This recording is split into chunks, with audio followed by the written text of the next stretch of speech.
माँ की आखिरी इच्छा।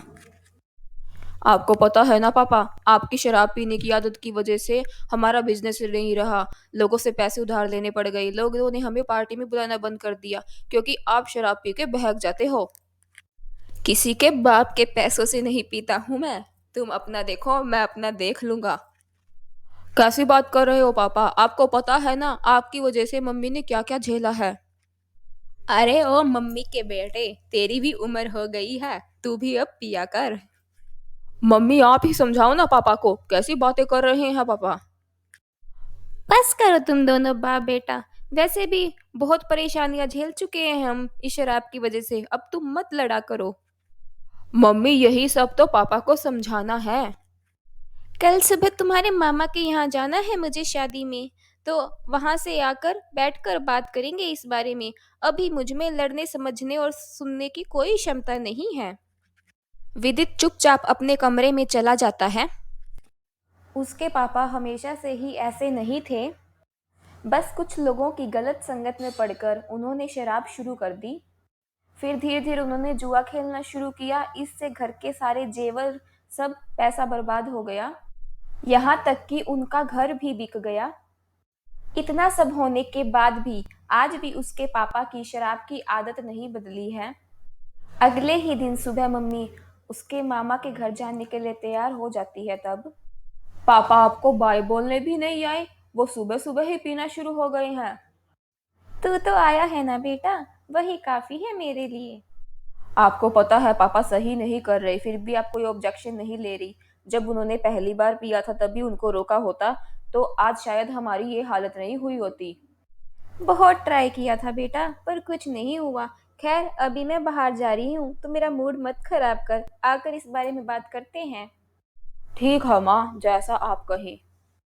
और सुन, अभी अक्टूबर चल रहा है तो नवंबर और दिसंबर हम पूरा घूम सकते हैं। तो तू प्लानिंग कर ले जब तक मैं आती हूँ।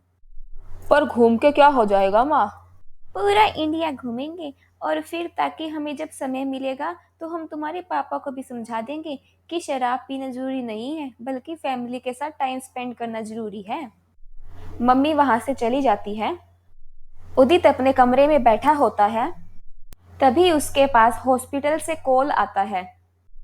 हेलो, मैं मलिक हॉस्पिटल से बोल रही हूँ। आपकी मम्मी का एक्सीडेंट हो गया है। एक बाइक वाला उनको हॉस्पिटल लेकर आया है। तो आपकी मम्मी का फोन मिला हमें, उससे ही हमको ये नंबर मिला है। तो आप जल्दी से हॉस्पिटल आ जाइए। विदित फोन सुनते ही अपने पापा के साथ हॉस्पिटल में पहुंचता है। नर्स, अभी आपने मेरे पास कॉल किया था, वो मेरी मम्मी एडमिट है, क्या हुआ है उनको?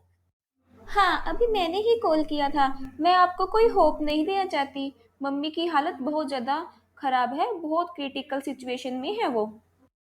इतनी देर में ही डॉक्टर बाहर आते हैं। सॉरी, शी इज नो मोर। हम उनको बचा नहीं सके।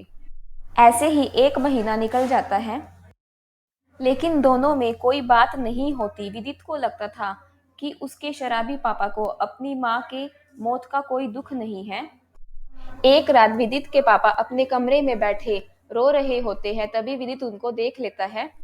तुम मुझे छोड़कर क्यों चली गई? मैं बहुत अकेला हो गया हूँ। बेटे से तो मेरी बात ही नहीं होती। तुम अगर मुझे बोलती कि मैं तुम्हें छोड़कर चली जाऊंगी तो मैं शराब को कभी हाथ भी नहीं लगाता, तभी फेंक देता। पर तुम्हें मुझे छोड़कर नहीं जाना चाहिए था। विदित ये सब देखकर अपने पापा के पास आता है। वो मैं ये कहने आया हूँ कि मैं 2 दिन बाद माँ की अस्थियां लेकर पूरे इंडिया में घूमने जाऊंगा। माँ की आखिरी इच्छा थी कि हम सब साथ पूरा इंडिया घूमें। मेरी भी टिकट करवा लेना तुम साथ में।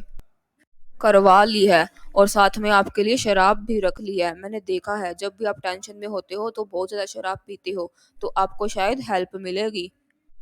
अब मैं कभी भी शराब नहीं पीऊंगा। इस शराब के कारण ही मैंने तुम्हारी माँ को कभी समय नहीं दिया, लेकिन अब मैं अपना बाकी सारा समय सिर्फ तुम्हें देना चाहता हूँ। विदित पापा की ये बात सुनकर भावुक हो जाता है और अपने पापा को गले से लगा लेता है, और दोनों के बीच सब कुछ ठीक हो जाता है। और कुछ दिन बाद वो अपनी माँ की अस्थियां लेकर अपने पापा के साथ सब अपनी माँ की आखिरी इच्छा पूरी करने के लिए पूरे देश में घूमने के लिए निकल जाते हैं।